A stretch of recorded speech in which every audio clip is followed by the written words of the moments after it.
नमस्कार, ऊष्मा की आवाज न्यूज में आपका स्वागत है और मैं हूं आपके साथ आदित्य।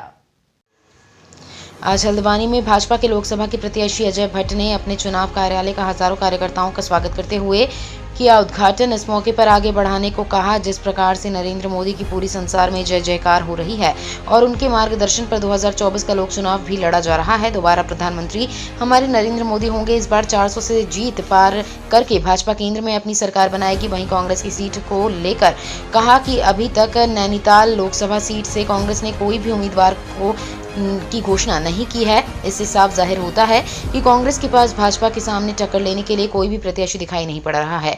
इससे साफ होता है कि इस बार के चुनावों को लेकर जनता से पहले से ही मन बना लिया है और कांग्रेस को इस बात का पता चल गया है, इसलिए अभी तक अपने प्रत्याशियों की घोषणा भी नहीं कर पा रही है और ना ही कोई भाजपा प्रत्याशियों के सामने टिकने की हिम्मत कर रहा है। इससे साफ जाहिर होता है कि इस बार 2024 से भाजपा 400 से अधिक सीटों से जीत बढ़कर अपनी सरकार बनाएगी।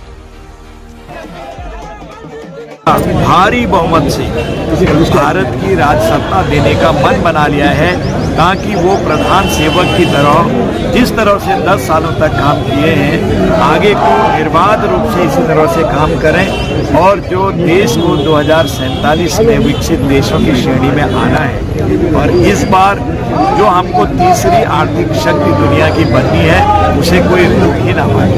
पिताजी, अभी तक कांग्रेस की लिस्ट जारी यहाँ पे नैनीताल सीट से नहीं हुई है, क्या लगता है कि प्रतिद्वंदी अजय भट्ट के सामने नहीं है?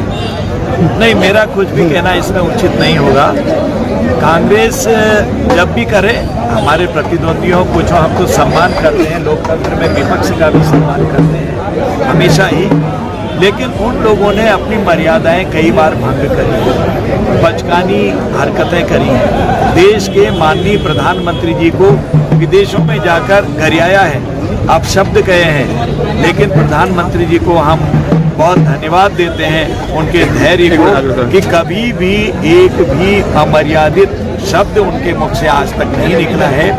आज चाहे कोई कंकड़ तोड़ने वाला हो, बजरी निकालने वाला हो, सड़कों में काम करने वाला हो, बेलचा चलाने वाला हो, रेहड़ी पटरी पर छोटे मोटे काम जैसे सब्जी बेचने का काम, पान बीड़ी सिगरेट है, कई चीज़ें ऐसे बेचते हैं छोटे छोटे, कोई पकौड़ी बनाता है, कोई चाय बनाता है। ऐसे लोग आज मोदी जी में अपनी छवि देखते हैं। पहले से लोग भ्रमित करते थे, भ्रमित करने के कारण क्या होता था कि वोटों की कीमत लगाते थे विपक्ष के लोग।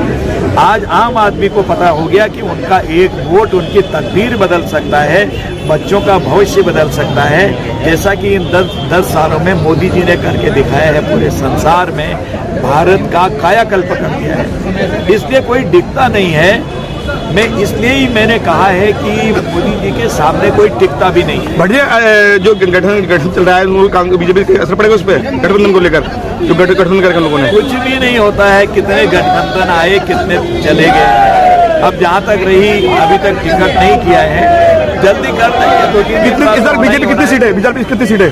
देखिए, मैं अपने मुख से तो कुछ नहीं कहूँगा, जनता की आवाज़ है। जो जनता ने एक नारा दिया था पहले से, अब की बार 400 पार, और वो सही होता दिखाई दे रहा है। आप देखिए, जहाँ जा रहे हैं वहाँ जन सैलाब उमड़ के आ रहा है। जो लोगों की मानसिकता भारतीय जनता पार्टी के प्रति असीम प्रेम है वो दर्शाता है। Thank you sir.